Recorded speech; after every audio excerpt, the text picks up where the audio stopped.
തൃശൂർ വാഴച്ചാലിൽ വനം വകുപ്പ് സംഘത്തോടൊപ്പം ട്രക്കിങ്ങിന് പോയവർക്ക് നേരെ കാട്ടാന ആക്രമണം. വാഴച്ചാൽ വനം ഡിവിഷന് കീഴിലെ കാരാംതോട് വെച്ചാണ് സംഭവം.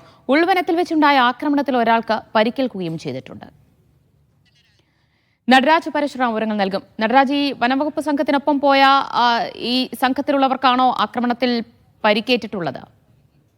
ദിവ്യ, ഉച്ചയ്ക്ക് ശേഷമാണ് സംഭവം. വനം വകുപ്പിന്റെ അനുമതിയോടുകൂടി പ്രത്യേക സംഘമായി ട്രക്കിങ്ങിന് പോകാൻ അവസരമുണ്ട്. 7 പേർക്കും ഒരു വാച്ചർ, വനം വകുപ്പ് വാച്ചറും അതോടൊപ്പം തന്നെ ആ പ്രദേശം പരിചയമുള്ള ആദിവാസി വിഭാഗത്തിൽപ്പെട്ട ഒരാൾ, ഇങ്ങനെ 9 പേരടങ്ങിയ സംഘമാണ് ഇത്തരത്തിൽ ട്രക്കിങ്ങിന് പോയത്. ഇവർ വനം വകുപ്പിന്റെ ക്യാമ്പ് ഓഫീസിൽ പോയി തിരിച്ചു വരിക എന്നുള്ളതാണ് സാധാരണ നടത്തുന്ന രീതി. ഇത്തരത്തിൽ പോയപ്പോഴാണ് വളരെ അപ്രതീക്ഷിതമായി ഒരു കാട്ടാന ആക്രമണം ഉണ്ടായത്.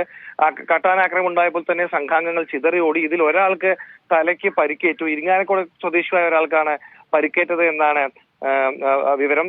ഉൾവനത്തിൽ വെച്ചായിരുന്നു കാട്ടാന ആക്രമണം. ഇയാളെ പിന്നീട് പെരിങ്ങൽകുത്ത് ഡാമിന് സമീപം എത്തിച്ച് ആംബുലൻസ് വഴി ഇപ്പോൾ ചാലക്കുടി ആശുപത്രിയിലേക്ക് എത്തിച്ചുകൊണ്ടിരിക്കുകയാണ്. ഗുരുതരമായ പരിക്കല്ല എന്നാണ് മനസ്സിലാക്കുന്നത്. തലയ്ക്ക് പരിക്കേറ്റു എന്നാണ് അറിയുന്നത്. എന്തായാലും ഇദ്ദേഹത്തെ ഉടൻ തന്നെ ചാലക്കുടിയിലെ ആശുപത്രിയിലേക്ക് എത്തിക്കാനുള്ള ശ്രമം തുടരുകയാണ്.